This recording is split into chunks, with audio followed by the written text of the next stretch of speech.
So if you didn't know, I hate BMWs, specifically the E90 generation cars for a variety of reasons. In my humble opinion, these cars are when BMW really made a turn towards being overly complicated and expensive to own, expensive to maintain. At our family shop, these cars have the absolute highest average bill of all cars we work on. BMW is a brand as a whole, but then this generation is even higher on top of all that. So naturally, because I hate myself and my own financial security, I bought one. And obviously it is this one, which I bought from a friend of mine. We made one video about this already, but today we're going to talk about everything that's wrong with this 230,000 mile BMW that I bought sight unseen off the internet from somebody I knew. We'll start with the easy ones. Car's 17 years old. It's a 2008. It's got 230,000 miles on it. It obviously is going to have paint issues. You know, the paint's faded. There is some spidering on the rear bumper. The car did stay in Baltimore, so I'd imagine it's been hit in the back a couple times. The clear coat down here is starting to peel, stuff like that. Pretty much what I would expect for a car of this age. Clear coat on the roof is faded. It looks like it's failed all the way through here.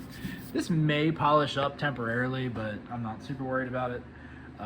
There's other little cosmetic stuff like this. More clear coat fade here. I may end up attempting to buff that myself, but we'll see. And there is a little bit of fading on the hood, which, again, to be expected on a 17-year-old black car. There is this spot where the bumper has popped off. It looks like it hit something or someone hit it right here. This is all, from what I can tell, paint transfer. So not the end of the world. And there's a dent here. Again, to be expected. This car was also very affordable.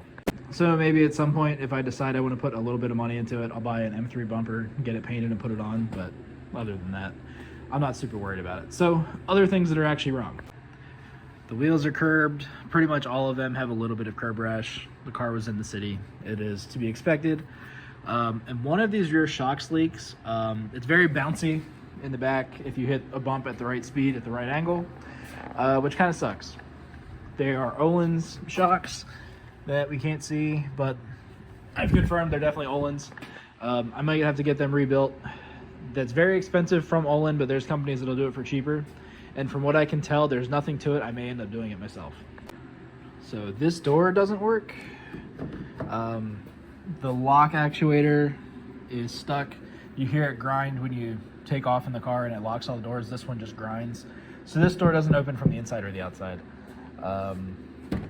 That's the only door that doesn't work, but really it's not the door, it's the lock actuator. This parking brake does nothing. There is absolutely no resistance on it. I will have to look into that because obviously this is a manual. You can park in gear, but it's not ideal. You know, it's nice to be able to leave the car running with the parking brake up, but yeah, so I'll have to take this apart and see. I have a feeling the cables are disconnected, or maybe they came off the rear brakes. I think it's more likely that it broke up in here somewhere. Most cars have like a, you know, one long cable that splits into two. It could break there, it could break at the handle itself.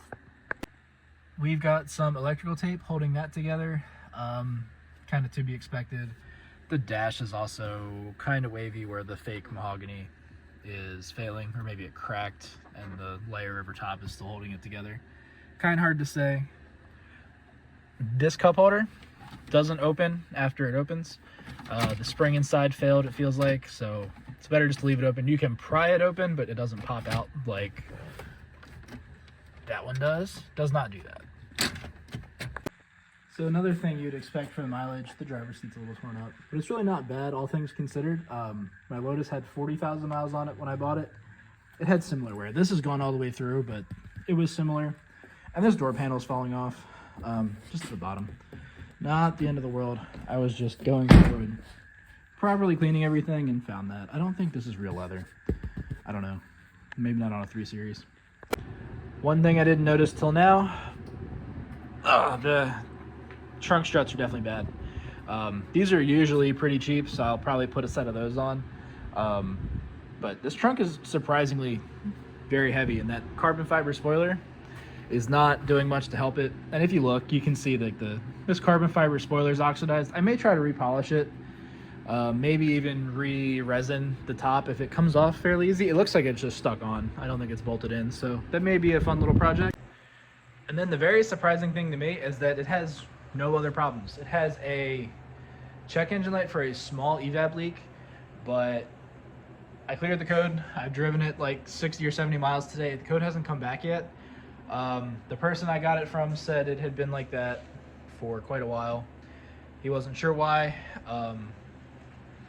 I think he said a couple years that light had been on, so it probably has a small evap leak somewhere. We'll see if it sets a code again before I get it registered, but fortunately that's not anything major. These cars had I think the NA ones were a lot better. This is only a 328, but I know the N54 cars had a lot of issues with turbos and boost codes, Vanos codes, cats going bad, turbos exploding and taking out cats, all kinds of stuff, which is why I've always avoided these cars. But I'm hoping this one may change my opinion a little bit.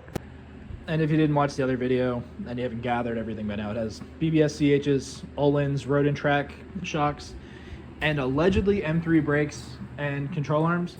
I don't know what the actual difference is, so I can't verify, but I bought the car from somebody I trust, so I'm believing that it does have that.